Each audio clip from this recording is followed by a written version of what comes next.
Hai teman-teman beragam dalam, salam sejahtera dan salam Indonesia Jaya. Topik yang saya mau bagikan kali ini adalah lanjutan dari seri pembahasan sebelumnya tentang kesuksesan. Topiknya adalah sukses itu apakah mitos atau nyata, dan karakter apa yang bisa membuat kita menjadi pribadi yang sukses. Mari kita lanjutkan pembahasan kita sebelumnya. Tapi sebelum kita mulai, jangan lupa untuk subscribe, like, aktifkan tanda lonceng channel Berkah Dalam ini ya. Bagikan ke teman-teman lainnya yang tentang channel ini, buat mereka yang sedang membutuhkannya untuk sharing-sharing ini.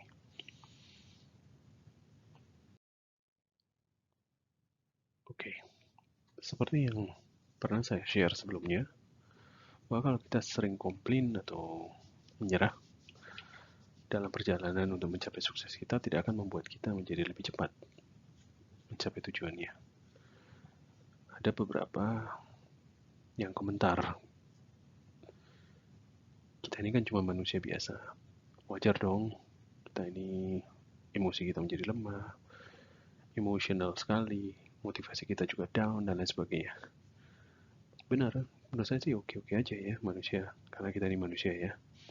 Manusia itu lemah, tapi persepsi lemah dan kuat itu tergantung teman-teman sendiri menurut saya. Kalau kita mengalami masa-masa yang down atau susah, teman-teman sendiri yang dapat menentukan kapan teman-teman mau bangkit ya, dan untuk berusaha kembali, mencoba dan mencoba terus. Coba kita teliti diri kita sendiri ya, merenungkan dan pelajari pribadi kita dengan jujur. Kita boleh tanya saudara, teman kantor, teman kerja, pasangan, atau orang tua kita, supaya mereka bisa dapat memberikan masukan dan sebagai introspeksi bahwa apakah usaha-usaha yang kita lakukan untuk mencapai sukses itu memang sesuai atau sejajar dengan apa yang sering kita impikan. Ada yang punya cita-cita atau impian untuk mencapai target bulan ini misalnya, tapi bangunnya siang sekali kalau kantor, terlalu terlambat kantor, pekerjaan banyak yang ditunda-tunda, tidak disiplin. Ini salah satu contoh di mana sebuah pribadi itu omongan dan tindakan atau actionnya tidak sama. Bagi saya, kalau kita sudah komit untuk mau dan siap untuk sukses, itu ada tanggung jawab yang melekat pada komitmen kita itu. Jadi tidak bisa dipisahkan bahwa kita hanya sekedar komit dan nggak ada follow up-nya ya.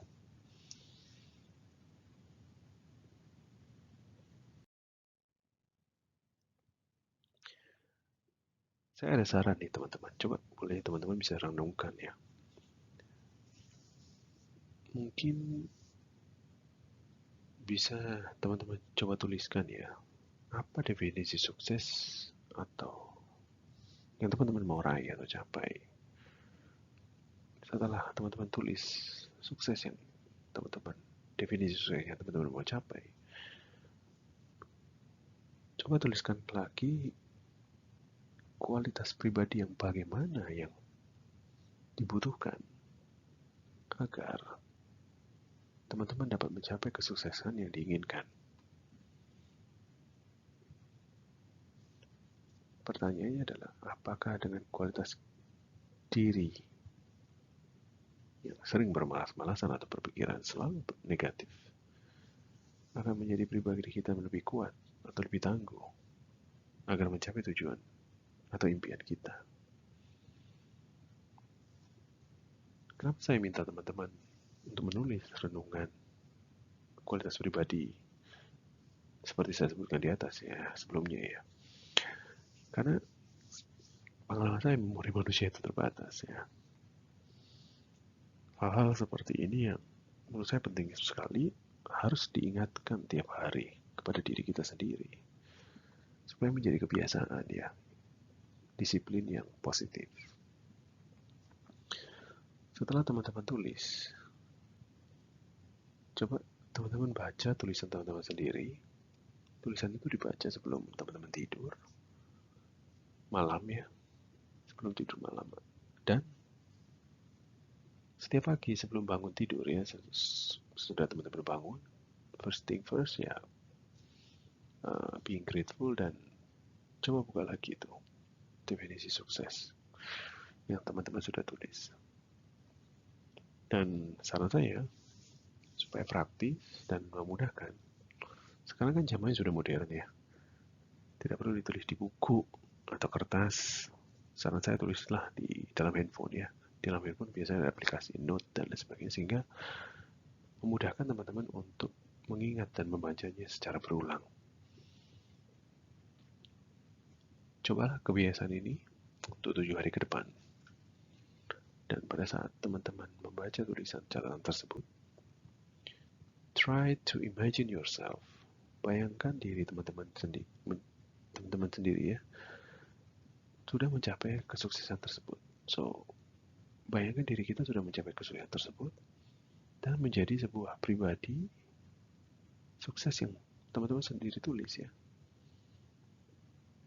Setelah dilakukan selama 7 hari, coba lanjutkan ke 14 hari seterusnya. Saya pribadi sering melakukan hal tersebut karena, dan sampai hari ini saya masih punya catatan definisi sukses yang saya telah capai dari beberapa atau puluhan tahun yang lalu ya.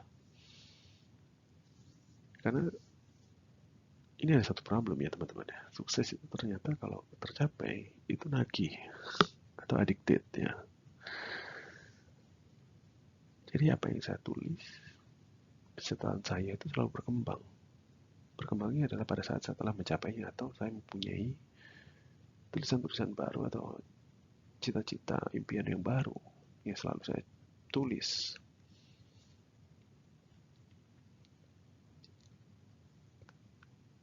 Sebagai penutup, saya mau mengingatkan kembali, kualitas pribadi adalah fondasi utama buat kita untuk sukses. Sukses itu tanya dari diri kita sendiri apa kita mau dan siap ya. Dan sekali lagi saya mau ingatkan, kualitas pribadi yang tangguh akan menentukan cepat atau lamanya untuk mencapai kesuksesan, tergantung kita sendiri.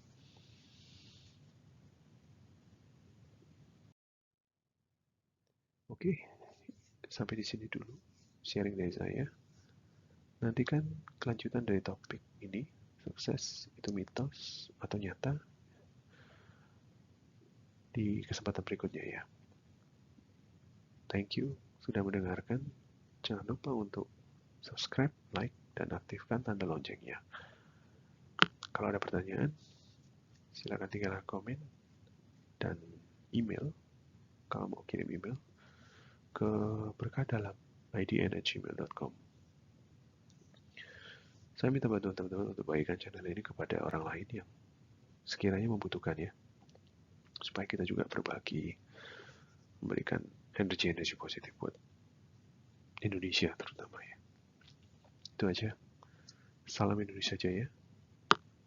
Berkah dalam.